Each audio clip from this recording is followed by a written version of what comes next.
ரவா உப்புமா எப்படி செய்கிறதுன்னு பார்க்கலாமா? இது இந்த பாக்கெட் வந்து 200 கிராம்.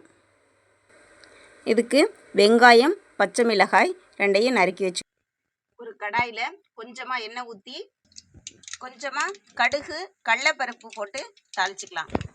கடுகு வெடித்ததும் நம்ம நறுக்கி வச்சுருக்க பச்சை மிளகாய் வெங்காயத்தை போட்டு வதக்கிக்கலாம்.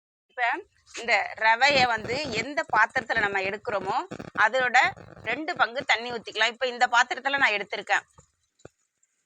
அந்த ரவையை இந்த வெங்காயம் பச்சை மிளகாயெல்லாம் போட்டு வதக்கியிருக்கோம்ல, வெங்காயம் நல்லா வதங்கினதும் அந்த ரவையையும் கொஞ்சம் கொட்டி நல்லா வதக்கிடலாம். வதக்குனா தான் கொஞ்சம் வந்து அந்த உப்புமா வந்து வாசமாக ஒன்றோட ஒன்று சேராமல் இல்லைன்னா கொல கொலன்னு இருக்கும். வதக்காமல் செஞ்சால் கொல கொலன்னு இருக்கும்.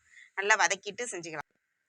ரவையை வதக்கி எடுத்துட்டு நம்ம எந்த பாத்திரத்தில் ரவை எடுத்தோமோ அதே பாத்திரத்திலேயே 2 பங்கு நம்ம தண்ணி ஊற்றிக்கலாம். நான் இப்போ இந்த டம்ளரில் தான் எடுத்திருக்கேன், அதனால இதாலேயே 2 டம்ளர் தண்ணி ஊற்றிட்டு தேவையான அளவு உப்பு போட்டு நம்ம அந்த தண்ணியை கொதிக்க வச்சுக்கலாம். தண்ணி நல்லா கொதித்ததும் வதக்கி வச்சுருக்க ரவையை எடுத்து கொட்டி கிண்டிக்கலாம். அவ்வளோதான் ஃப்ரெண்ட்ஸ், ரவை உப்புமா ரெடி ஆயிடுச்சு ஃப்ரெண்ட்ஸ். ரவை உப்புமாவும் தேங்காய் சட்னியும் காம்பினேஷன் சூப்பராக இருக்கும் ஃப்ரெண்ட்ஸ்.